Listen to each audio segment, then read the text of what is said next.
Let's take a look at capturing and processing information in management.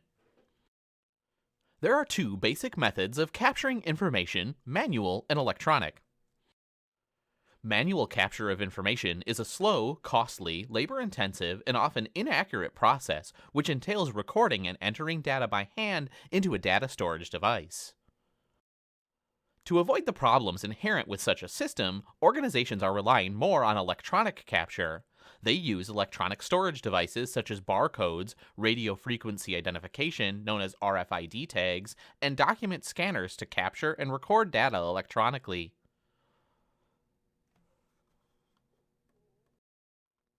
Barcodes represent numerical data by verifying the thickness and pattern of vertical bars. The primary advantage of barcodes is that data they represent can be read and recorded in an instant with a handheld or pen-type scanner. Radio frequency identification tags, or RFID tags, contain minuscule microchips that transmit information via radio waves and can be used to track the number and location of the objects into which the tags have been inserted. Electronic scanners, which convert printed text and pictures into digital images, have become an increasingly popular method of capturing data electronically because they're inexpensive and easy to use. The first requirement for a good scanner is a document feeder that automatically feeds document pages into the scanner or turns the pages, often with a puff of air, when scanning books or bound documents. Text that has been digitalized cannot be searched or edited like regular text in your word processing software. However, the second requirement for a good scanner is an optical character recognition software to scan and convert documents. Processing information means transforming raw data into meaningful information that can be applied to business decision making. One promising tool to help managers dig out from under the avalanche of data is data mining. Data mining is the process of discovering patterns and relationships in large amounts of data.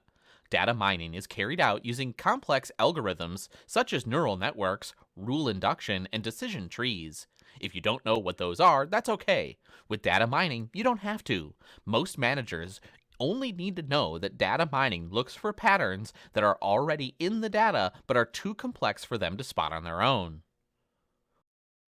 Data mining typically splits a data set in half, finds patterns in one half, and then tests the validity of those patterns by trying to find them again in the second half of the data set. The data typically come from data warehouses, which store huge amounts of data that have been prepared for data mining analysis by being cleared of errors and redundancy. The data in a data warehouse can then be analyzed using two types of data mining. Supervised data mining usually begins with the user telling the data mining software to look for and test for a specific pattern and relationship in the data set.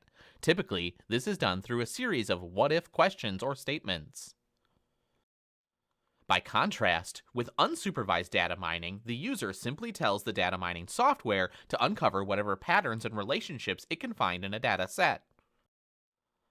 Association or affinity patterns occur when two or more database elements tend to occur together in a significant way.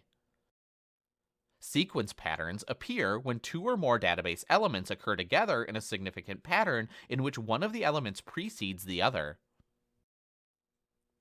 Predictive patterns are just the opposite of association or affinity patterns. While association or affinity patterns look for database elements that seem to go together, predictive patterns help identify database elements that are different. Data clusters are the last kind of pattern found by data mining.